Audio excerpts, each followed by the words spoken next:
Yo, what's good? Big Z here, back with a new video, and today I'm going to show you guys how to make this.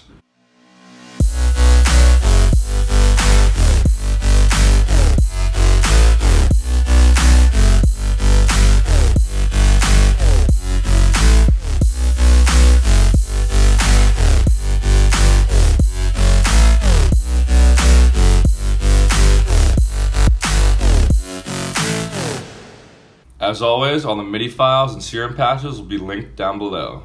So obviously, let's start with the sound that everyone's here for, the main bass sound. It's amazing how fat sound you can make one serum patch without any layers. Here's what it sounds like by itself. Alright, so kind of a complicated sound. So here we have this LFO in this shape and at an eighth note rate, which is important. And this LFO is modulating all sorts of things throughout the sound. On this oscillator tab, it's modulating the level of oscillator A, which is a saw wave. Oscillator B is an evolution wave in the digital tab, except the level is turned all the way down. We're just using FM synthesis here from B to use that evolution wave table to modulate oscillator A. We also have LFO1 here modulating the cutoff of this phase filter. It's also modulating the level of the white noise, and I use the bright white noise for this one. The noise oscillator is also going through the filter, that's why I have this N checked right here. So for this FM synthesis from B, I have it set at about 60%. It's important that you get the wavetable position right on the evolution wavetable. So this wavetable position really affects how the overall sound sounds. So I have it set at about 51 right now. I'll show you what it sounds like if I move it around.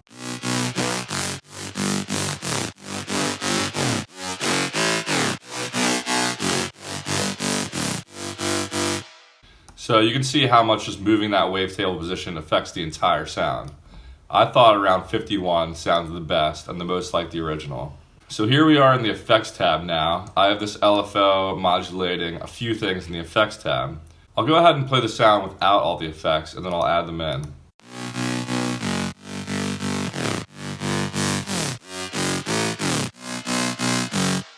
First of all, the dimension expander is off, but I have the LFO here modulating the hyper mix up to about 20%. So next up, the LFO is also modulating the drive and the mix level of this diode 2 distortion. After this, I use the high shelf EQ to boost the highs about 6 dBs. And then I have this Formant 1 filter. It's not doing that much to the sound, but I have the LFO modulating the mix backwards, and I have it modulating the cutoff as well. Also make sure in the voicing tab that your synth is checked to mono. That way none of the notes interfere with each other. And also you can turn the portamento to always. And I set it at about 78 milliseconds to give the sounds a little bit of glide. Another thing you're going to want to do is down here in the pitch bend tab, you're going to want to make sure you can pitch bend down to 12 semitones. That way I can go into the MIDI, and depending on your DAW, you can do this in different ways. But I can go into the MIDI and automate those huge pitch bend slides that you hear in the original song.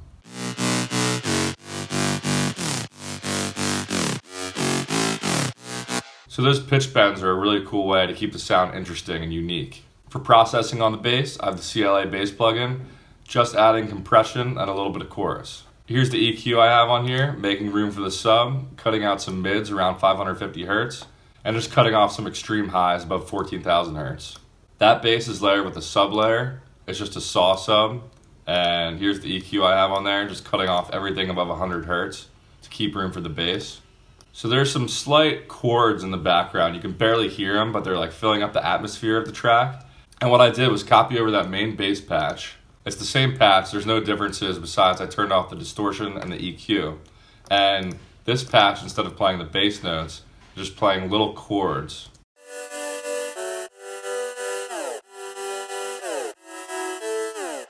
So it kind of just fills out the song a little more. Let's talk about the drums for a second.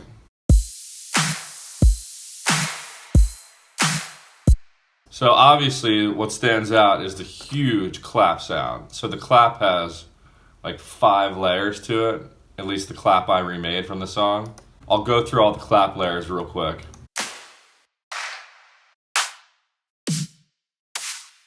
So all those make up this. So when you have a simple song like this without a lot of synth layers and bass layers, it really frees up room to do stuff like that with your claps and snares and just make everything sound huge. Alright, that's pretty much it for this one. I hope you guys enjoyed this video. Make sure to follow me on Instagram below to stay up to date with what I'm doing. And you can check out my own music on Spotify below as well. Other than that, I'll catch you guys in the next video. Peace.